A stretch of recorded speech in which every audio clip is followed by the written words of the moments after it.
This video gives an overview of the Broadcast Pix 1000 live video production system.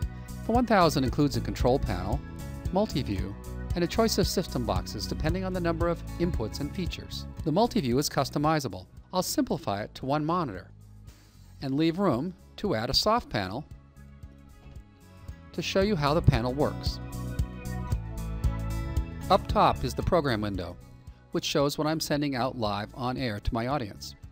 Next to it is the preview window, where I set up my next shot by selecting it from the bottom row of the panel, like this camera. The multi-view displays all the preview choices here.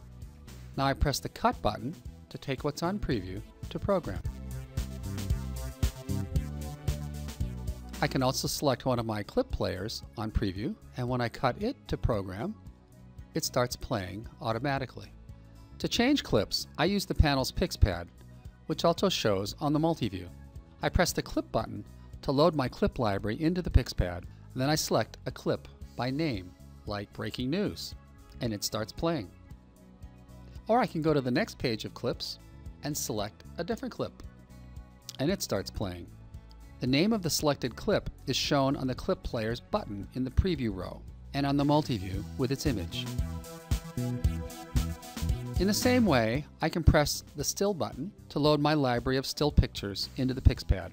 I can select a picture, bring it to preview, and then cut it to program. These three buttons let me add overlays known as keys to my production. Their content is also shown on the multi-view here. For example, press key 1 to add this title. Press it again to take it off. To select a different title, I press the CG button to load my titles into my Pix pad. Now I can select a different title by name and add it to my production. Any graphic with a blue name can be edited by right-clicking on it, which opens the editor. For example, let's add the word city. Now we save this by pressing this button with a red arrow, and now the graphic has changed. The next transition section of the panel is used to build up layers in the preview window and then take them to program as a group. For example, if we press the key 1 button, we add the title.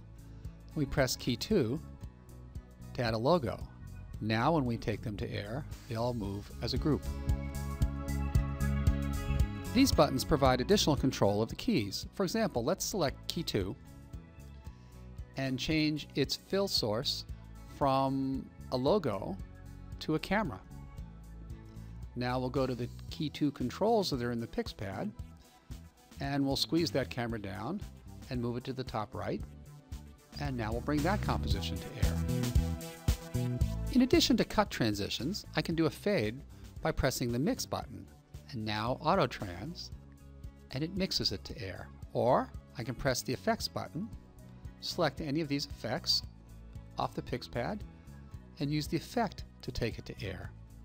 Or I can use one of my clip stores in a keyer to do an animated transition. This is the Memory button. When I press it, it loads my pre-programmed macros that I've set up before the show into my Pix pad.